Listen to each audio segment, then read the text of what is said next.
Economia do programa Encontro Marcado com o economista professor Paulo André de Oliveira. Tudo bem, professor? Olá, tudo bem? Professor, quem é que está ganhando dinheiro com essa pandemia? O que se ouve é que o pobre está cada vez mais pobre e o rico cada vez mais rico. É isso mesmo, professor Paulo André? Márcio, de fato, a gente está percebendo aí um empobrecimento geral da população. Pouquíssimos setores ou pouquíssimas classes sociais aí conseguiram não ter queda de renda, né, nesse período aqui da pandemia. A atividade econômica como um todo, ela se desacelerou. A gente tem a expectativa que o PIB do Brasil caia esse ano, né, o Produto Interno Bruto, caia em torno de 5%. A expectativa inicial era de 9%, depois caiu para 7%, agora 5%.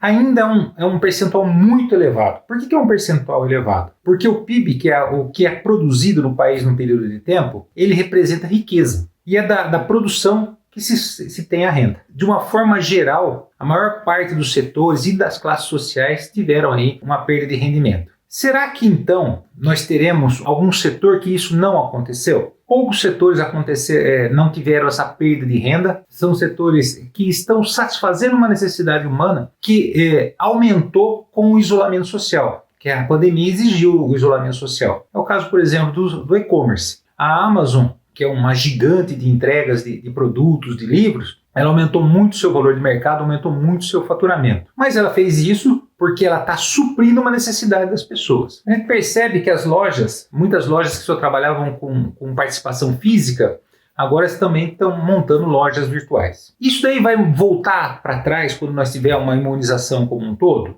Em parte sim. Mas o hábito do consumidor está mudando e ele está percebendo que algumas coisas são vantajosas para ele. O e-commerce deve se fortalecer e isso daí vai se refletir nas lojas físicas. Mas ela não vai desaparecer, porque na verdade ela tem que se adaptar a essa situação. Aliás, de uma forma geral a gente tem que se adaptar. Não tem como a gente evitar, né, fingir que as coisas não aconteceram. Para você ter uma ideia, o setor bancário que está sentindo fortemente também queda da renda das pessoas, e ele tem tanta essa preocupação que ele vem fazendo contribuições aí para tentar solucionar esse problema o mais rápido possível. Ele tem um lado positivo na pandemia, que foi aumentar o autoatendimento. Então eles vão ganhar escala de produção. Essa dinâmica aí é uma vantagem para eles ter o autoatendimento, eles vão ter um custo menor. Então a gente percebe aí que existem alguns poucos setores que conseguiram ganhar dinheiro na pandemia. E é por isso que o auxílio emergencial do governo foi uma situação, e é uma situação tão importante. Ele evita que aqueles mais fragilizados, principalmente os informais, tenham uma renda zero. Por que isso? Porque o informal depende da economia estar funcionando.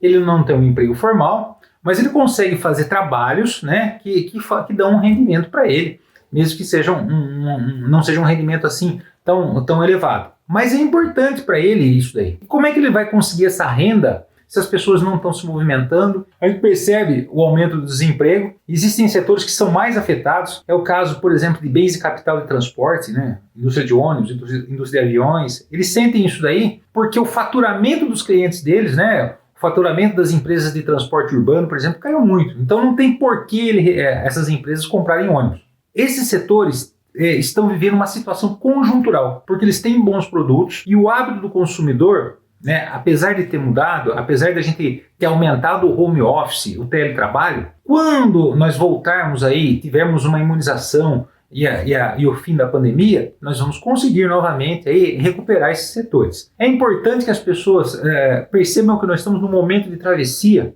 entre o ponto do início da pandemia e até a gente conseguir a imunização. É por isso que o governo precisa ajudar empresas e pessoas para a gente fazer essa travessia. De uma forma geral, houve uma queda de renda generalizada. Um setor que continua forte na pandemia é o agronegócio do Brasil, porque ele vem suprindo necessidades do Brasil e do exterior, porque em muitos locais do exterior, como por exemplo os Estados Unidos, algumas plantas industriais de carnes deixaram de funcionar por causa do Covid-19, né, por causa da contaminação. Então, o agronegócio aqui do Brasil, ele continua forte, ele continua produzindo, segurando a nossa balança comercial. O setor industrial tem se recuperado de uma forma gradativa, mas ainda é muito fraco. Tem setores que vão demorar ainda para se recuperar, porque eles dependem da venda dos produtos deles, que depende da mobilidade social, que é o setor de transportes, por exemplo. E o terceiro setor, né, que é o setor terciário, que é a prestação de serviço, que exige a presença do cliente ali, né, é a questão de hotelaria, turismo, restaurantes.